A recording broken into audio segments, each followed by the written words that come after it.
The World Health Organization warning tough times are ahead for China. Beijing now U-turning on its zero-COVID-19 policy. Funeral homes in Beijing struggling to meet increased demand for cremations. Videos showing long queues of hearses waiting to store dead bodies. Lawmakers introducing a new bill in Washington. The goal, squeezing Huawei out of U.S. financial systems. The Biden administration sending African leaders a message during a summit. America is a better partner for Africa than China. And a Chinese billionaire wanted in the United States. We look at why the state of California wants to extradite him from the UK.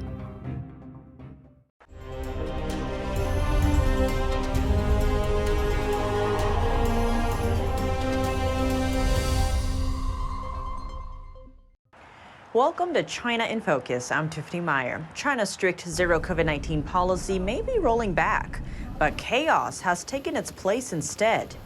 In Beijing, relief over the widespread reopening has quickly turned to fear. Residents are staying home, many shops are closed, and streets remain empty. Only the drugstores are busy, with customers flocking to bulk buy flu medicines. Just a few weeks ago, the country's officials still praised the zero-COVID policy as scientific and bound to, quote, pass the test of history, with draconian measures like locking down an entire community for just one infection. Now, suddenly, they're saying COVID-19 isn't a big deal. But is the country really ready for the sudden U-turn? In cities across China, confusion reigns without a coherent plan for a safe COVID-19 exit. For example, state computer systems are overwhelmed, and staff reached through COVID-19 information hotlines say they are not sure how the new policy will work. And there's also confusion at the local levels, as cities can now administer their own virus control rules. On top of the changes, experts say the country is not ready to reopen yet.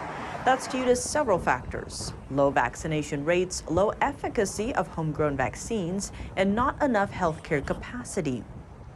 Now, everyone in China is bracing for a so-called exit wave. That's referring to a surge in cases, like the one that swept across Hong Kong back in March, when it suddenly relaxed restrictions. The World Health Organization is warning of very tough times ahead for China, as the country of 1.4 billion dismantles its tough zero-COVID-19 controls amid a virus surge. Let's take a closer look.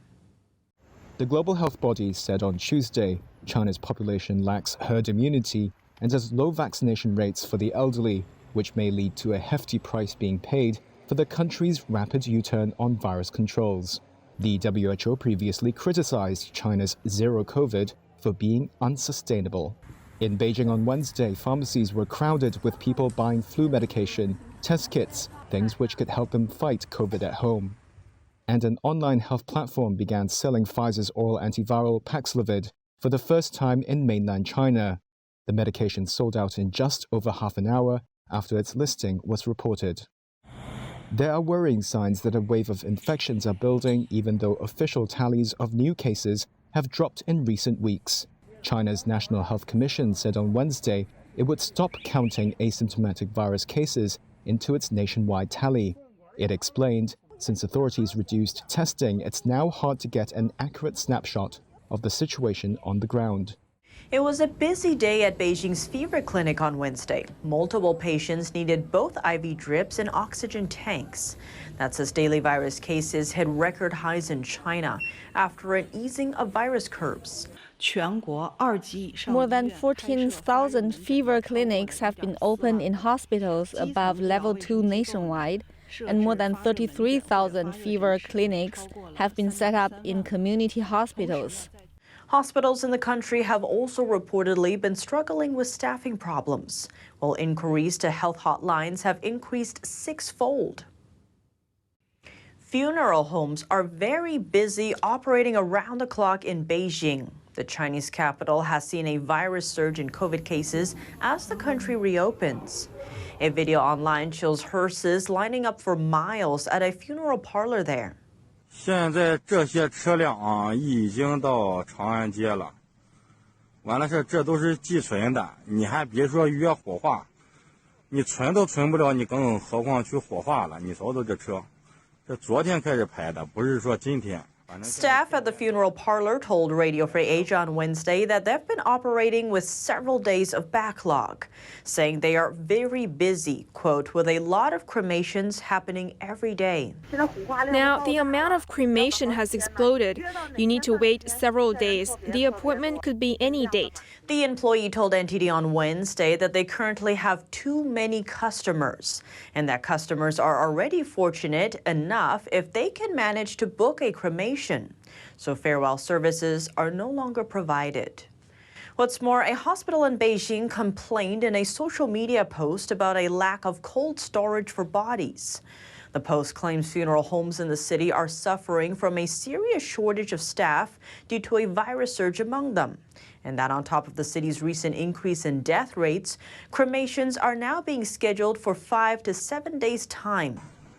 A Chinese internet user also spoke out online, saying her father passed away at home in Beijing, but she couldn't get any funeral homes in the city to store his body. Earlier this week, the city launched an official directive, writing medical institutions must contact the funeral home within 2 hours after death to arrange cremation, and no farewell services would be held. New moves on Capitol Hill. Lawmakers in Washington are introducing a bill aiming to freeze China's Huawei and other 5G companies out of America's financial system. In July, a CNN report said the FBI found Huawei gear inside cell towers near several U.S. military bases. The report said the gear is capable of disrupting Defense Department communications, including those used by the force in charge of America's nuclear weapons. The report cited anonymous sources. Back to the bipartisan bill, it's being introduced by Republican Senator Tom Cotton and Rick Scott, plus Democrat Senators Chris Van Hollen and Chuck Schumer. If passed, the bill would put Huawei and other Chinese 5G companies on a blacklist. That status would restrict them from accessing U.S. banks. Reacting to the news, China's foreign ministry said that it would firmly safeguard the rights of Chinese companies. Washington has long argued that Huawei is a Trojan horse for Chinese intelligence. And last month, America's telecommunications watchdog, the FCC, banned Huawei and fellow telecom company ZTE from selling equipment in the U.S. The FCC said these companies pose risks to national security. Africa Summit in the U.S. It's not only about the continent itself, but also about a fight behind the scenes. Here's more. Education and health. Climate change. Invest in democracy, education and health, climate change. A wide range of subjects are on the table as U.S. President Biden speaks to African leaders in Washington on Wednesday. Expect to hear about support for democracy, economic development, and new financial commitments for a region that has in recent years taken a back seat to other U.S. priorities. But there will be another underlying message, arguing that the United States is a better partner for Africa than China. That was underscored by U.S. Defense Secretary Lloyd Austin on Tuesday. He said China is expanding its footprint in Africa on a daily basis, including its economic influence, adding that the problem is Beijing isn't always transparent. He says that will destabilize the situation in Africa. China's economic influence in Africa is undeniable. According to a Eurasia Group analysis, in 2021, China-Africa trade at $254 billion greatly outpaced U.S.-Africa trade, which stood at $64.3 billion. The West has accused China of further weighing down African countries in debt, something China's Foreign Minister Wang Wenbin denied. On Tuesday, he said China's interests in Africa are based on sincerity and righteousness. Delegations from 49 countries and the African Union, including 45 African leaders, are attending the 3-day U.S.-Africa Leaders Summit. It's the first of its kind since 2014. U.S. officials have been reluctant to frame the gathering as a battle for influence. Washington has toned down its criticism of Beijing's lending practices and infrastructure projects amid calls from some African leaders for more U.S. leadership. And there are crucial issues at stake, such as food security and climate change. Among the leaders present is Felix Tshisekedi, president of the Democratic Republic of Congo. The country's capital is currently struggling with deadly floods and landslides caused by heavy rains. On Tuesday, he said climate issues have caused hundreds of deaths and enormous materials damages that could have been avoided if polluting countries had honored their commitments. A new development in the case of a former U.S. Marine pilot. Australian authorities arrested him back in October at America's request. Even after he was in custody, U.S. authorities did not offer further details about his charges. Now, an indictment unsealed by a U.S. court shows former U.S. Marine pilot Daniel Dugan was accused of breaking a U.S. arms control law. He allegedly trained Chinese military pilots to land on aircraft carriers. Between 2010 and 2012, Dugan is now waiting for an extradition request by the United States. He denied breaching any law. The same time Dugan was arrested in Australia, Britain announced it would take action against its former military pilots that worked to train Chinese military flyers. A Chinese billionaire is wanted in the U.S. He's accused of bribing public officials in San Francisco. Zhang Li is a co-chair of Chinese developer RNF. The Northern District of California issued a warrant for his arrest, saying he provided banquet and hotel accommodation to the former San Francisco public affairs chief when he was visiting China between 2015 and 2020. Zhang was aiming to obtain permits for a construction project. Zhang has been arrested in the UK and is now facing extradition to the United States. Another billionaire Chinese real estate developer was also found guilty last month of bribing a Los Angeles official back in 2010. His company was found guilty of paying out more than $1 million in bribes. The money went to former Los Angeles City Councilman Jose Huizar to obtain city approval to build a 77-story skyscraper. Moving over to Hong Kong, an official there wants Google to change a search result. Hong Kong's chief executive John Lee says he will push Google to display China's national anthem as the top search result for the city's anthem. Google reacts. Here's more. The city's security chief Chris Tang said Google had rebuffed their demands. Lee's comments followed several big sporting events where the pro-democracy protest song Glory to Hong Kong was played instead of the Chinese national anthem. Glory to Hong Kong became popular during months of anti-government protests in 2019. The song has essentially been banned as authorities crack down on political dissent. The popular protest slogan, "Liberate Hong Kong, Revolution of Our Times," also lyrics featured in Glory to Hong Kong. Authorities have said that the words are, quote, separatist and subversive. This might need some explanation. Due to the one country, two system policy in China, Hong Kong is considered separate from mainland China, including in international sport events. Hong Kong athletes are competing under the name Hong Kong. When one of them wins a gold medal, the Chinese anthem should be played.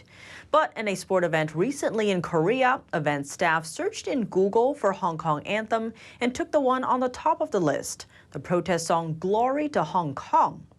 Also on Wikipedia, this song can be seen under National Anthem of Hong Kong. That's all for today's China in Focus on YouTube. We're now sharing a shortened version of our program here after being demonetized for more than a year. Here's what to look out for in our second half. If there's one Falun Gong practitioner saying he was medically examined, you can say it's an anecdote. But if there are hundreds and thousands of Falun Gong practitioners over 20 years who keep repeating this and similar experiences, then the anecdote is not an anecdote anymore. It becomes an evidence. American Thought Leaders host Yania Kellogg spoke to Dr. Torsten Trey, co-founder and executive director of the nonprofit Doctors Against Forced Organ Harvesting, to find out more. The full episode is available on our partner platform, Epoch TV. To sign up, click the link down below.